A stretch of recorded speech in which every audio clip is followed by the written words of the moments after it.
Assalamualaikum warahmatullahi wabarakatuh. Salam sejahtera untuk kita semua. Bapak Ibu Dewan Juri yang saya hormati serta teman-teman yang berbahagia. Tahukah Anda gambar apa yang berada pada pojok kiri atas? Ya, jawabannya pasti kuda, bukan burung puyuh. Kuda merupakan alat transportasi pertama yang digunakan oleh manusia. Kemudian, untuk menambah jumlah logistik dan juga penumpang, maka dibuatlah gerobak, kereta kencana, atau yang biasa kita sebut dengan delman. Transportasi ini sudah sangat bagus pada zamannya. Hal ini mempelopori munculnya transportasi bertenaga mesin berupa kereta uap atau cikal bakal kendaraan bermotor hingga saat ini. Ya, saat ini kita dihadapkan pada era disrupsi, di mana ilmu pengetahuan dan teknologi berkembang sangat pesat. Banyaknya produksi dan penggunaan transportasi seperti motor dan juga mobil menimbulkan efek negatif seperti kemacetan dan juga polusi udara yang berasal dari gas buang kendaraan bermotor. Hal ini tentunya mengakibatkan pencemaran dan kerusakan lingkungan. Berdasarkan data yang diperoleh dari Mabes Polri tahun 2018, jumlah kendaraan di Indonesia mencapai 111 juta lebih unit kendaraan yang terdiri dari sepeda motor sebesar 82% dan mobil pribadi 12%, di mana sebagian besar populasi kendaraan mobil berada di Pulau Jawa, yaitu mencapai 72%, sedangkan untuk jenis motor paling banyak berada pada Provinsi Jawa Timur. Juli 2018, Greenpeace merilis 10 kota dengan tingkat polusi tertinggi di dunia.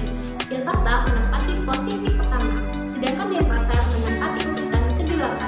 Menurut Iwan Setiawan, sumber pencemaran yang paling banyak di muka bumi ini adalah gas buang yang dihasilkan oleh industri dan kendaraan bermotor, berupa karbon monoksida, karbon dioksida, oksigen, dan juga hidrokarbon, akibat dari pembakaran yang tidak sempurna.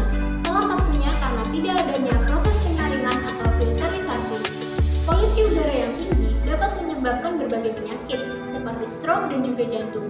Selain itu, polusi juga dapat menimbulkan pemanasan global. Dusun Bundo, Desa Daleman, Kecamatan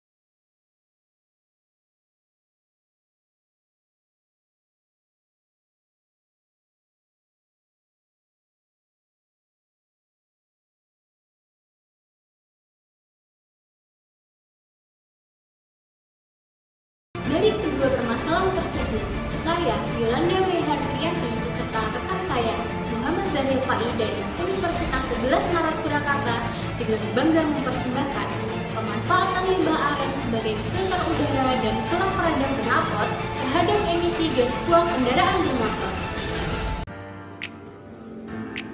Filter udara merupakan penyaring udara, pengumpul debu ataupun asap yang umumnya berupa partikel padat dan kandungan-kandungan berbahaya di dalamnya. Filter ini kemudian mempunyai bentuk berpori seperti serat kaca, kain tenun, kertas, laken, kasa logam, wol mineral, dan sebagai penetralisir kandungan gas yang berbahaya seperti karbon dioksida, karbon monoksida, dan juga hidrokarbon, bergantung pada jenis dan penggunaan. Metode penelitian yang digunakan yaitu eksperimen.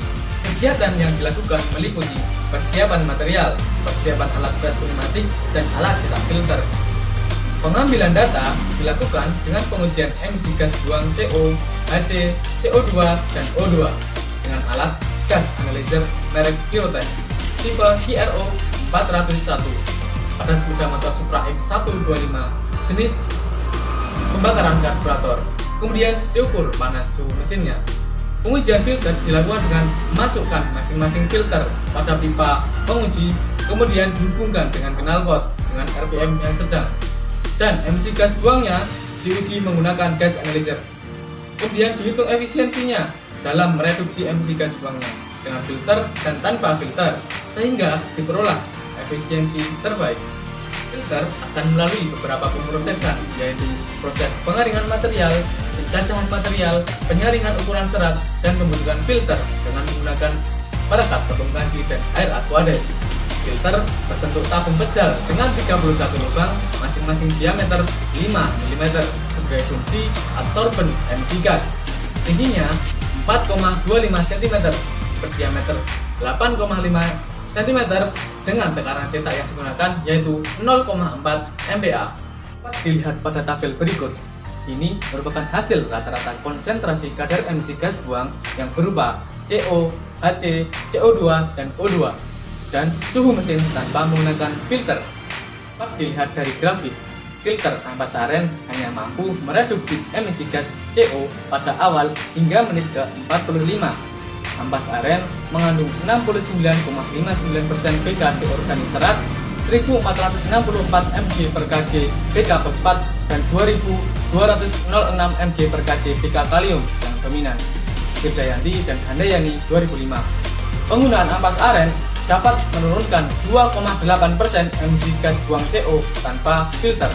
Sementara analisis data hasil perbandingan rata-rata konsentrasi HC tanpa filter dan dengan menggunakan filter ampas aren pada menit ke-5 dan 30, filter ampas aren ini dapat mereduksi gas HC. Secara keseluruhan, filter ini dapat meningkatkan 6% emisi gas buang HC tanpa menggunakan filter. Menit awal hingga akhir, filter ampas aren tidak bisa mereduksi emisi CO2. Secara keseluruhan, penggunaan filter ampas aren ini dapat meningkatkan 16% emisi gas buang CO2 tanpa filter. Hasil perbandingan rata-rata konsentrasi O2 pada menit ke-5, filter ampas aren dapat mereduksi emisi gas O2. Secara keseluruhan, filter ini dapat meningkatkan 4,5% emisi gas buang O2 tanpa menggunakan filter. Berikut adalah tabel rata-rata konsentrasi kadar emisi gas buang pada penggunaan filter ampas aren. Kesimpulannya, apabila suhu mesin motor semakin tinggi pada kondisi tanpa filter, maka emisi gas buang CO semakin meningkat, HC semakin menurun, CO2 standar atau naik turun sedikit, dan O2 semakin menurun. Filter ampas aren dapat mereduksi emisi gas buang CO sebesar 2,8%, tetapi tidak mereduksi HC 6%, CO2 16%, O2 4,5%, dan penggunaan filter ini meningkatkan suhu mesin 0,22%. Implikasi dari pemanfaatan limbah aren sebagai filter adalah mengurangi polusi udara akibat kendaraan bermotor dan mengurangi pencemaran lingkungan yang diakibatkan dari limbah aren. Bisa digunakan sebagai bahan pengganti filter yang saat ini. Selain itu, karya ini dapat dijadikan sebagai acuan penelitian. Ikut LKTI biar main ke Pulau Bali, ada corona datang malah nggak jadi. Terima kasih telah menonton presentasi dari kami. Semoga dapat jumpa di lain waktu lagi. Wassalamualaikum warahmatullahi wabarakatuh.